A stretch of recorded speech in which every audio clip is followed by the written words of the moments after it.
time for a House of the Dragon review. Now, I broke my own rule a little and saw some other people's reviews before I got to review this, and frankly, I was a little surprised at what I found. That's because other people are being far more kind to this show than I am. Don't get me wrong, I'm currently watching and reviewing 3 different shows: House of the Dragon, She-Hulk Attorney at Law, and Lord of the Rings, The Rings of Power. The reviews are already up if you want to watch them, and of those, House of the Dragon I would say is the best of the 3. She-Hulk Attorney at Law is by far the worst. I'm not sure if people are more kindly disposed to this show than they should be, because it's standing next to The Rings of Power. Am I doing that too? Maybe. So, how was episode 3? The TLDR is, it was okay. I liked it slightly less than episode 2, but it was about on par with episode 1. So you may ask, what was wrong with it?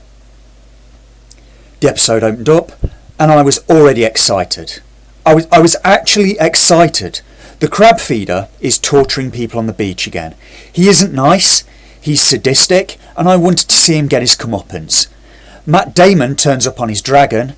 He's here to mess up the crab feeder. There's fire everywhere. He's strafing the ground with dragon fire. I'm enjoying this. This is the most action the series has seen so far. Then we cut away to King's Landing. Why? I was enjoying that. We cut away to King's Landing and we fast forward 2 years. And the time skips for me are becoming a lot bigger of a problem as this series goes on. Now, Paddy Considine is around 50 years old. I'm not sure how old his character's supposed to be. He's maybe 50 as well. We've time jumped 2 years. Okay, so say the king was supposed to be 50, he's now 52.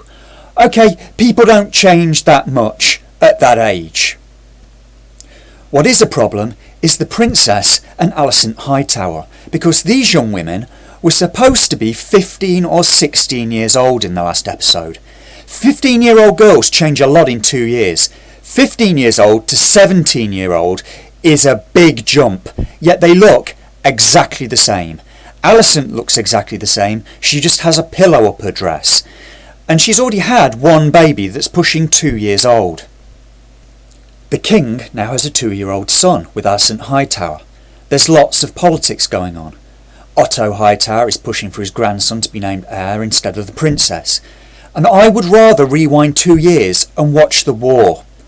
We're told that Matt Damon and the Valerians have been at war for 2 years and it's not going well.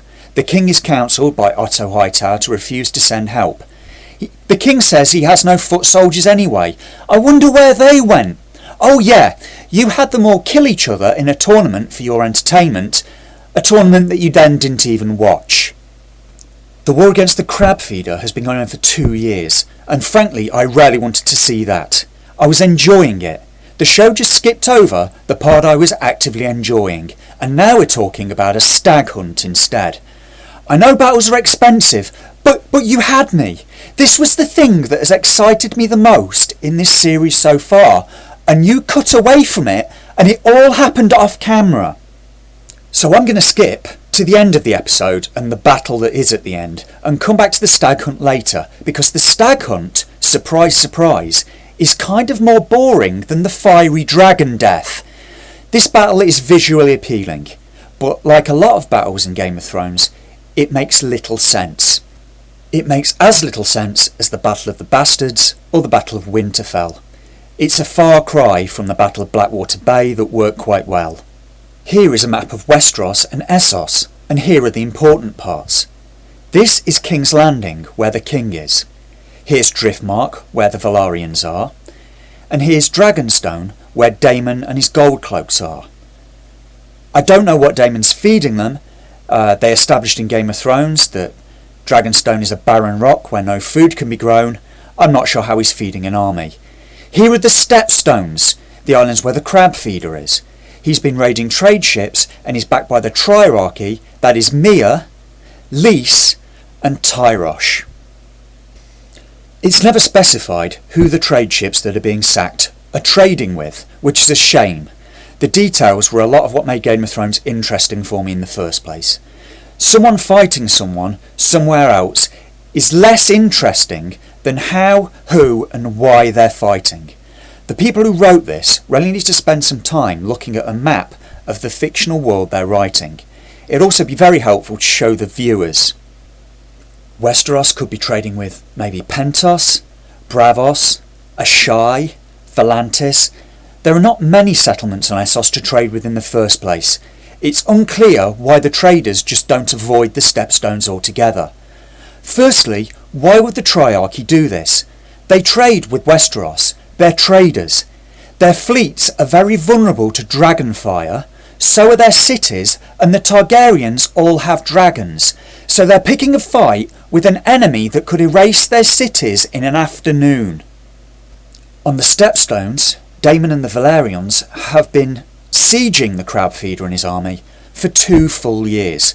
We're told that the dragons don't work because the Crab Feeder and his men hide in caves whenever the dragons are brought out. So they can't leave the caves for 2 years. What are they eating? Where did they get their siege engines from? How have they not been burned by the dragons? We're told instead that the Valyrian army is starving. But how? Their side is the only one with dragons. They've been sieging their enemy for 2 years. How are they the ones out of food? How are the Crab Feeder and his men fine, and the ones laying the siege are the ones who are starving? The Crab Feeder should have no ships left. The Crab Feeder should be the one starving. The Valyrians say their ships are weeks away. You could fly in food on a dragon. You can fly. So they establish that the Valyrians are the ones in trouble, and the king finally agrees to send men to aid them after 2 years. Daemon gets annoyed at the king's offer of help. He wants to do it all alone. He pretends to surrender, then charges the Crab Feeder's men on his own. It's visually striking, but dumb as hell. If the Crab Feeder's men all hide every time a dragon comes near, Daemon can already get his men into the caves. But Daemon charges alone, and it creates an opening when the Crab Feeder's men all come out of the caves to try and kill him. The Valyrians charge, and dear God, why does nobody have a full face helm? Even a Corinthian helm. It's so you can see the actor's face, isn't it? It's more style over substance. The dragons then come out and roast the Crab Feeder's army, who came out of the cave, and it's victory for Team Daemon. The Crab Feeder faces justice in a duel with Matt Damon that takes place off camera. And that's it. The part I was really looking forward to takes place off camera. And then the doubts start to creep in. It occurs to me that the Crab Feeder isn't even a character and never was.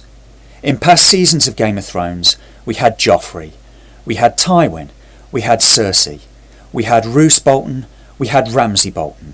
We had these complex characters with their own drives and motivations. Some cruel, some very cruel. Even in its villains it had great complexity. Its heroes were not always whiter than white.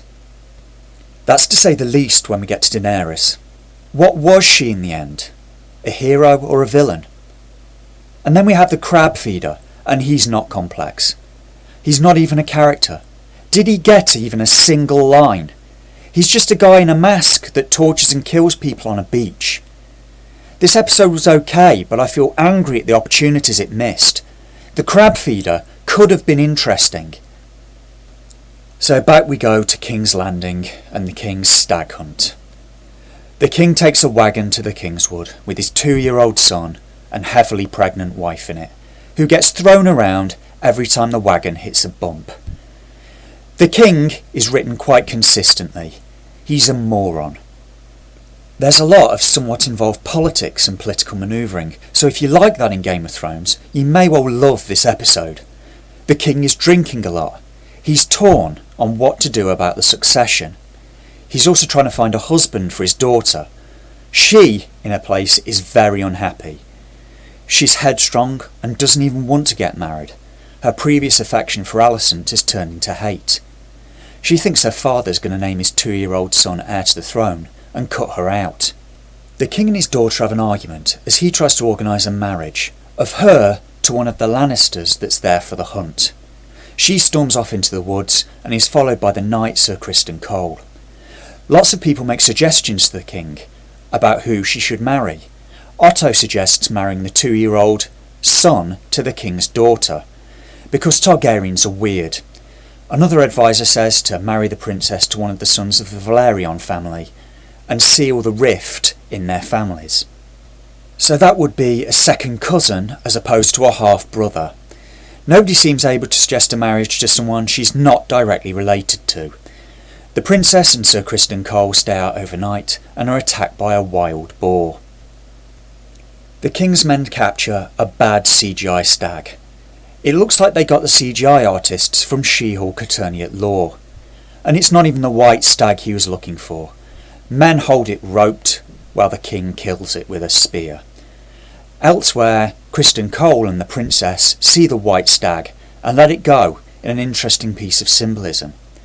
Alicent goes against her father and counsels the king to send help to Daemon and the Valerions. And that's it for episode 3. It had a lot of promise, and sadly, I think they wasted it.